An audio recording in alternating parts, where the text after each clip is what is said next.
All right, so the pause turned into a stop. So I left the app. It decided it was going to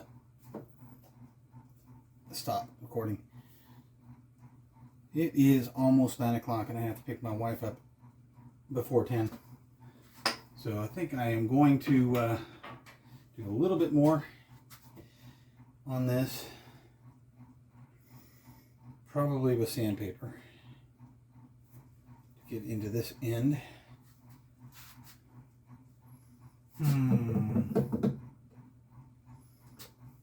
Use that as a straight edge.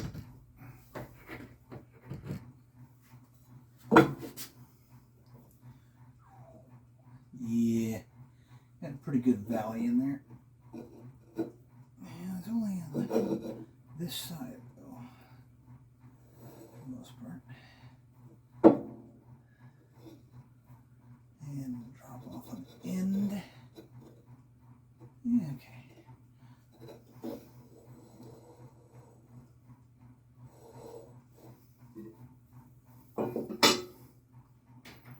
All right, now. Here.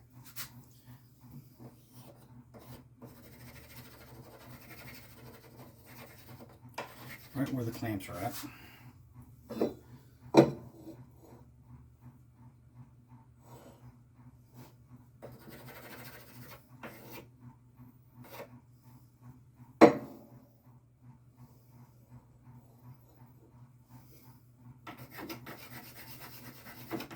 Alright, now we'll focus on that area, get that good, and then we'll see what happens.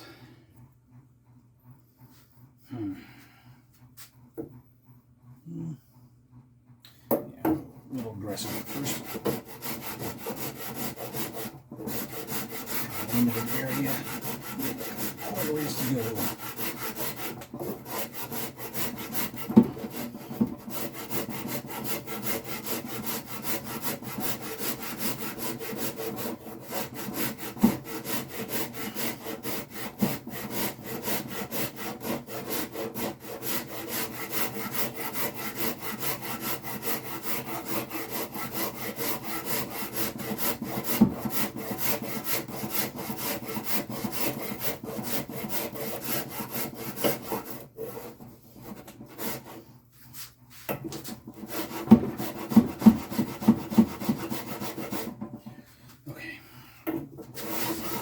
Less aggressive.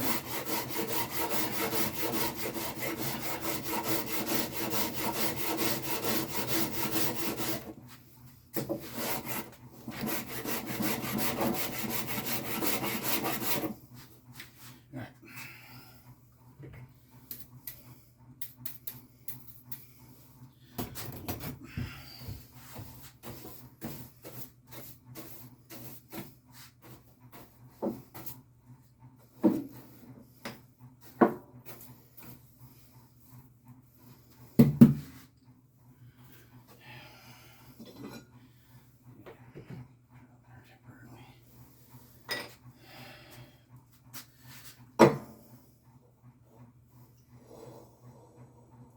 Ooh, pretty darn close.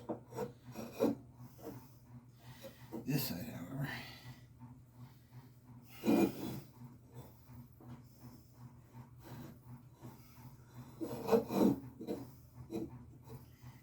little spot in here.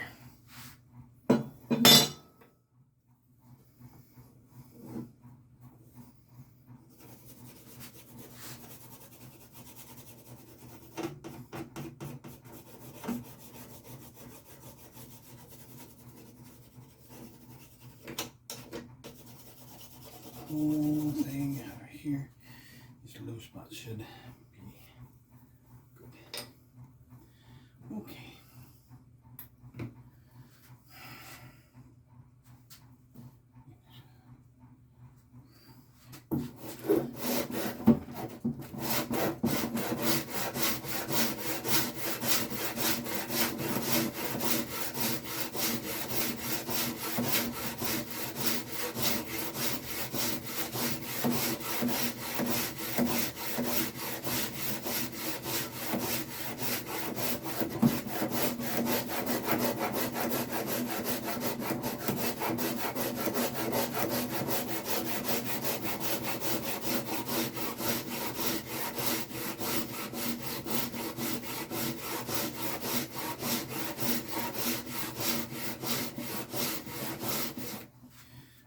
some place where I have plenty of room. Let's check this overall.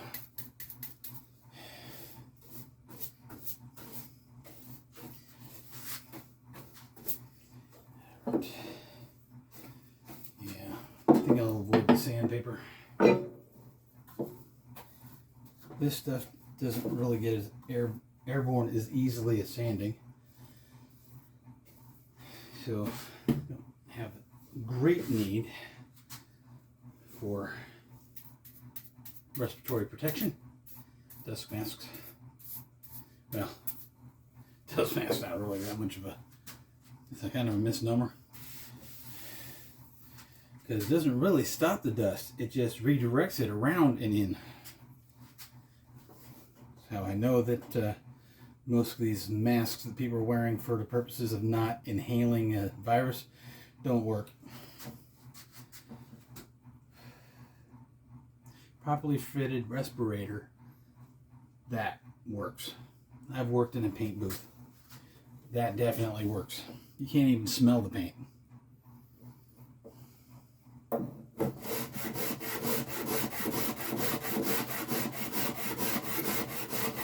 Actually, it's a little bit of a lesson.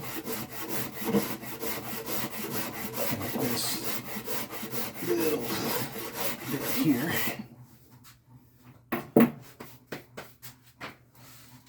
Okay.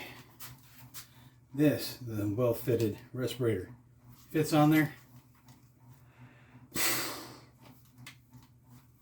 You're drawing through filter media, which in this case is not quite HEPA filter, or this dust mask, which fits fairly well for a dust mask.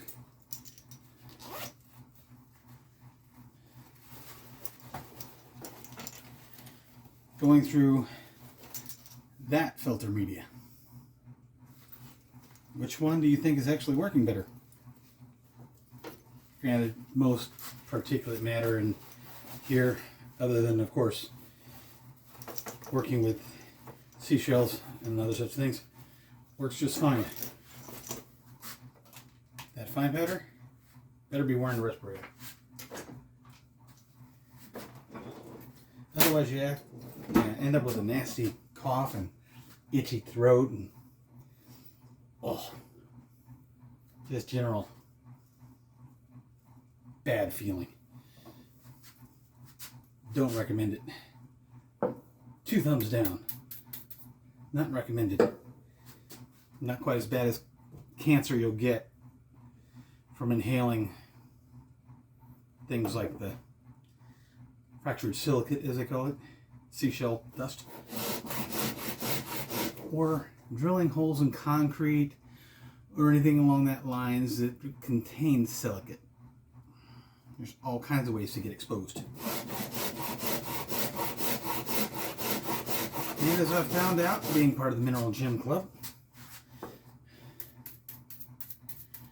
there are certain stones which have asbestos in it. They're real pretty, shiny, all that sort of thing. You know, tiger's eye, for example.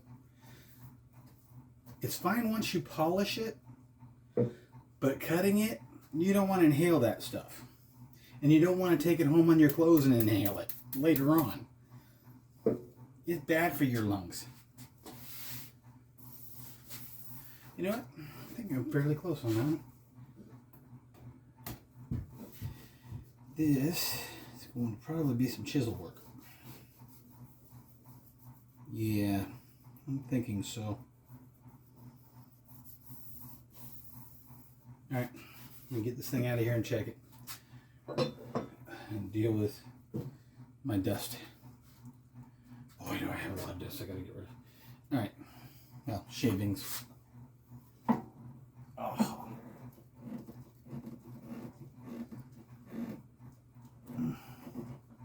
Come on. Boy.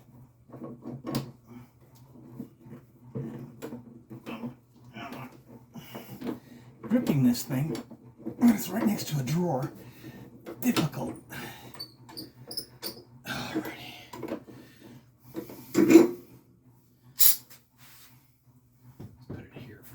this. It's really, you know, don't want a hammer, cute little hammer and all. But definitely don't want it dropping on my fingers or anything like that.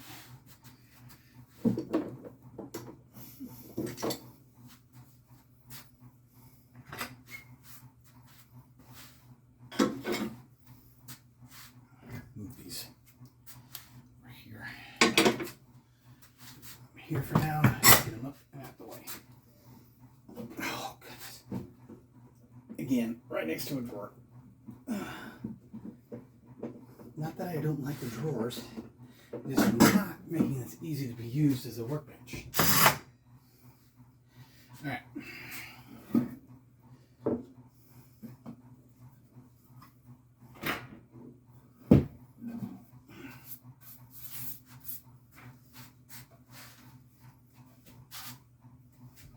Back over here. And I see a lot of scroll saw work, that is, here in the near future. I'm going to sit this down here.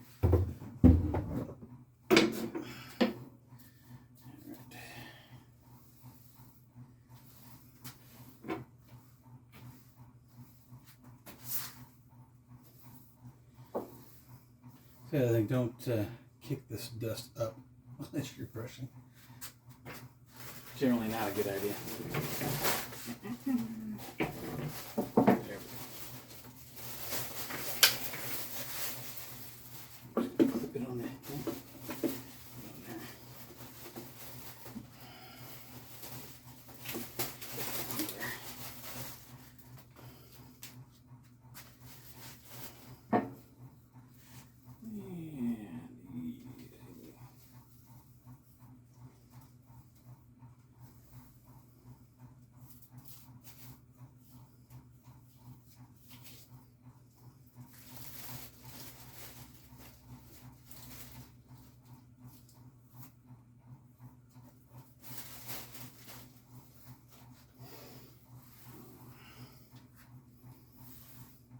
I definitely need to get more lighting in here. Make this so much better.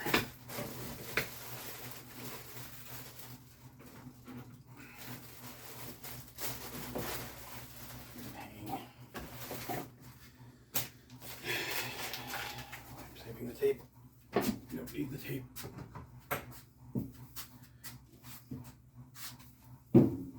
Leave it on the light for now. Don't have a short enough one of these.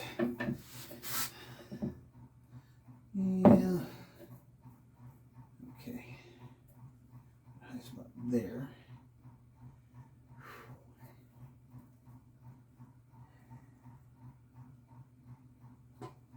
And a little bit here. And yeah. Mark these spots.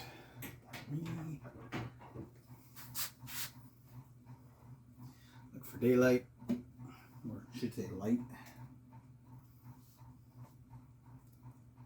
And where it stops, or it lessens, anyway.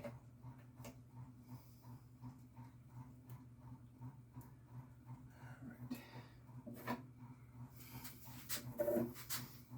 I'm going to do this on each of these, simply for more accuracy. It tends to be varying.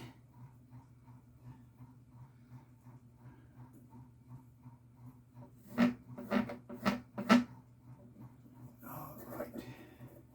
Well, I'm not going to do the wing gate. The wing gate's so narrow at this point.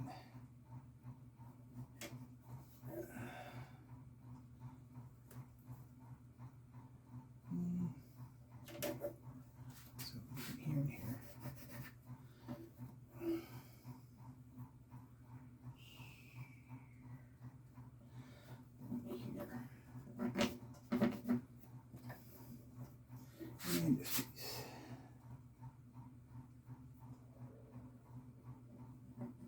Same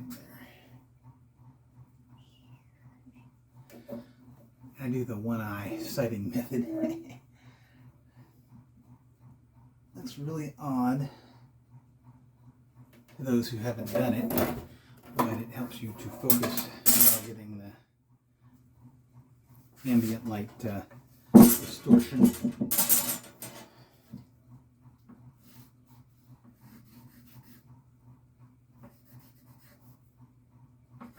In here, just a little bit in here. Okay, so it's mainly right in there and right in here. So we'll do this, this,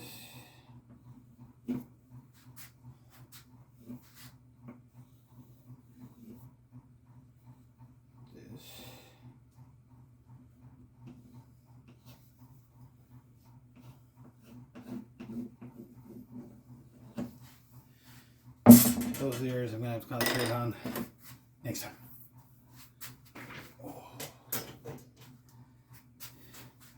I'm trying to think. My 2 foot level. I don't think I have anything that's 10, 12 inches, something like that. That's got to be more. 16? Yeah, 16 inches. Not too worried about down here anyway because it's getting cut off. I'm going to do I don't know why they call it the crotch in the V community, but that's what they do. I say community. Those that have built or play a V tend to refer to the inner part as the crotch. Apt description, I suppose.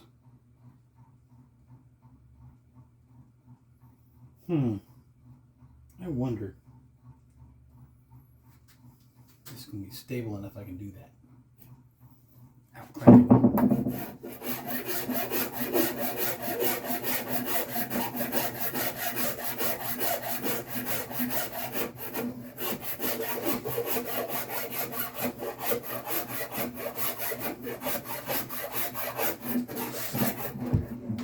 Can't exactly do a two-handed operation here.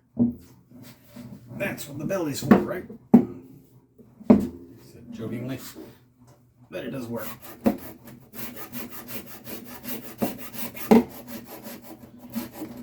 Yeah, not stable enough for that.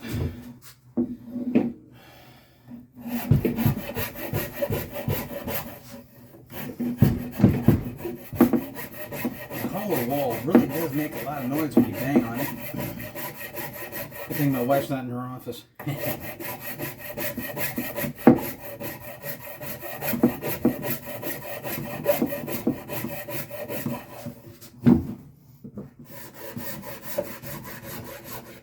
kind of works. Slightly painful, but it works.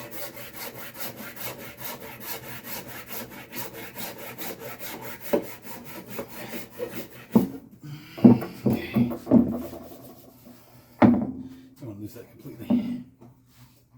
This one's going to be a little bit more difficult.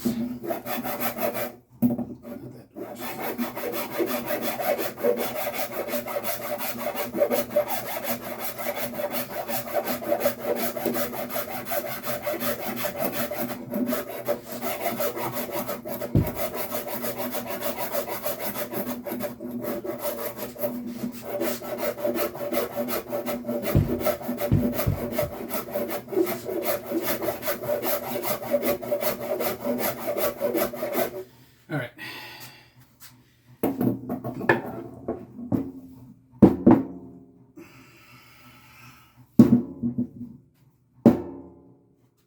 Goodness. Yeah, it's going to be a sweet neck.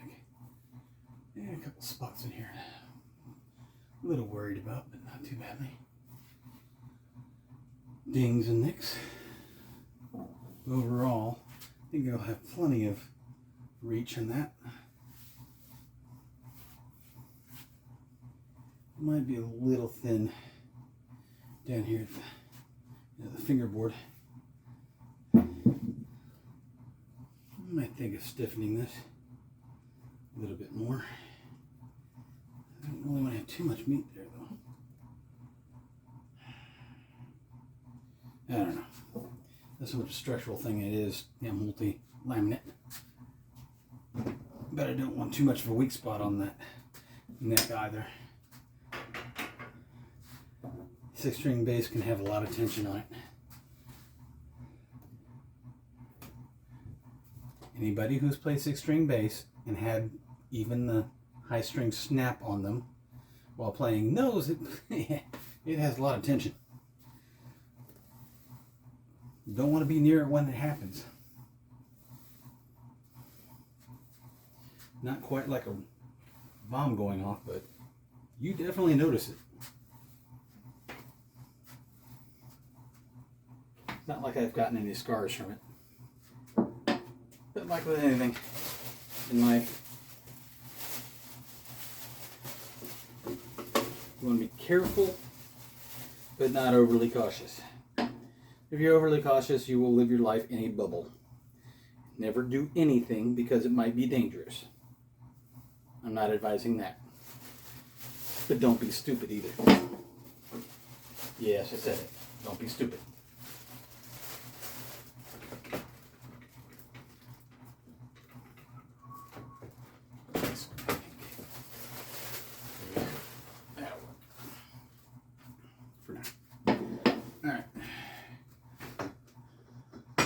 Away.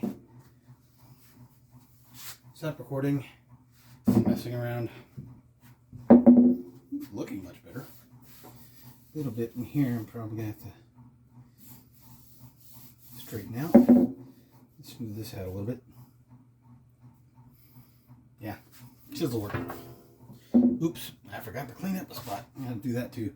Might end up using the vacuum, and that is not video recording friendly. Alright. Alrighty.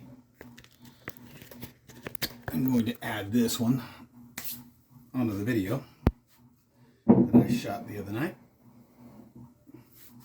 Haven't made a whole lot of progress other than cleanup. But I wanted to address my rant on respiratory protection. I'm not saying that inhaling sawdust, fine sawdust, like my bandsaw tends to put off, is healthy. Mowing your yard without, wearing a dust mask or something to cut down dirt causes it to get up in your nose. When anybody's blowing their nose afterwards knows it comes out black. The same thing is happening in your lungs. It's not healthy. But it eventually works its way out.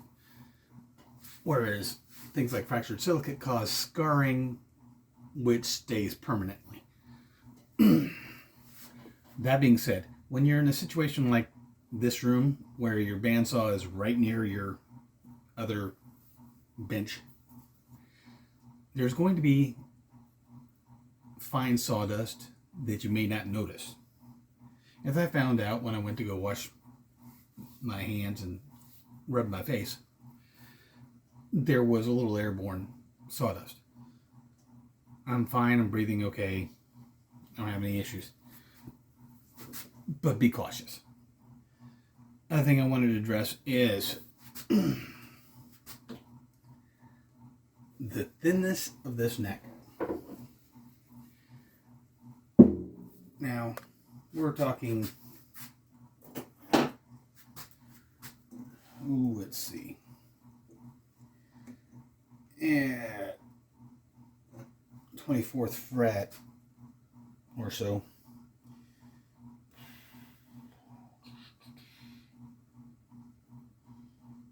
$20 mil,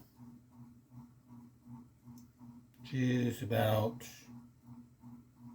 3/4 inch.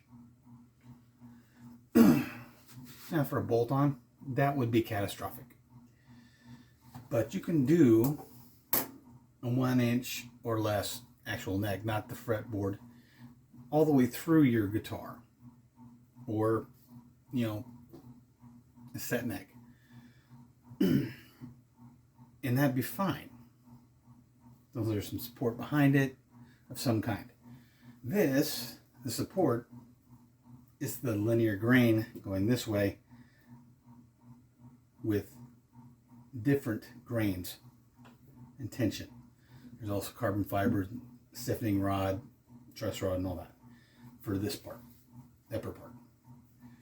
Down here, would I like to have the body a little bit more underneath here? Yeah, to a point, but I want it playability. I don't play up here as much as I used to. Actually, I don't really play much as I used to. But I like having access to it. Especially when it's going to be fretless. I'm going to be up here a lot more and a lot quicker than I may think. There's going to be people who will tell you this neck is going to snap. I tend to play detuned. There won't be as much tension. I used to play tuned precisely. And probably a little high. Hence the snapped string incident. I don't do that anymore. It's much more comfortable. I like the deeper tones. But I can put a lot of pressure on this now, downward that way, and probably the opposite, without having much movement at all. That being said, I also want to have structurally, not so much, but aesthetically, a little bit more meat behind here. So what I'm going to do, mainly for looks and comfort, I'm going to put in a diamond shaped piece, inlay it into this, and somewhat weaken it, but it's at the point it's at, it's going to have lots of meat on either side anyway. And extend it out roughly about 2 inches. I may or may not actually embed it in there, but I just glue it on the surface of a nice hardwood. I'm thinking Purple Heart because I have it. Where did that piece go?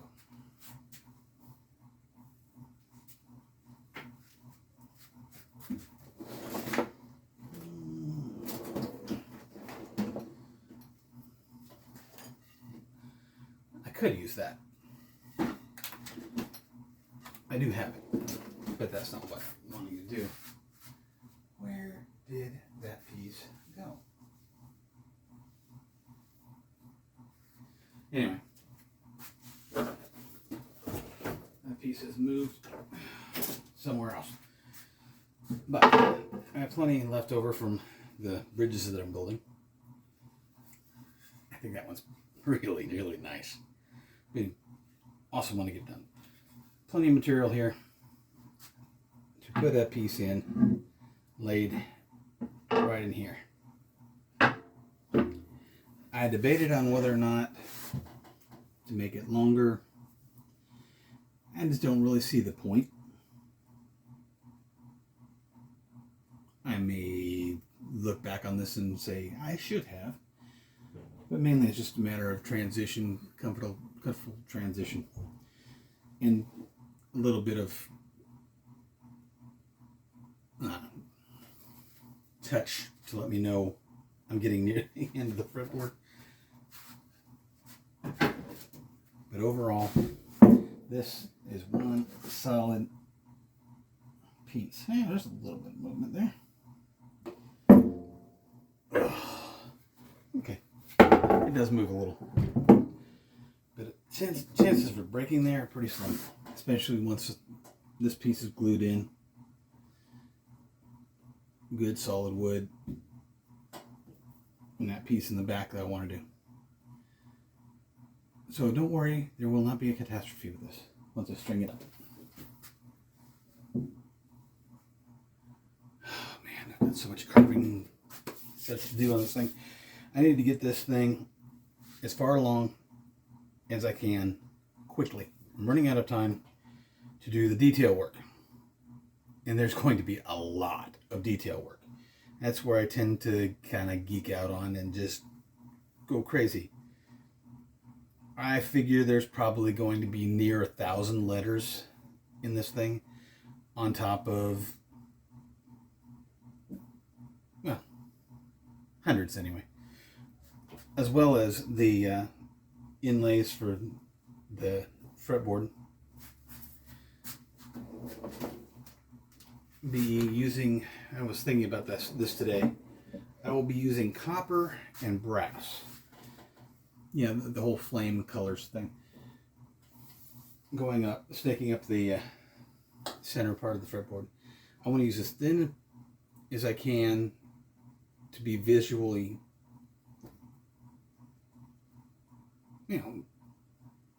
something that you can see without being too distracting. Because I really, really like this grain. I want to keep that the main focal point.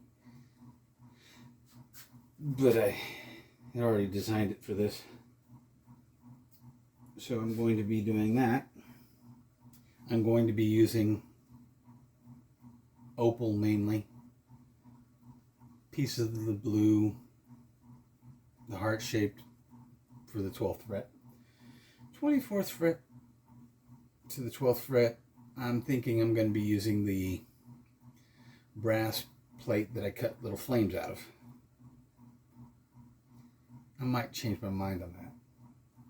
I even thought about doing something behind and around the heart-shaped opal.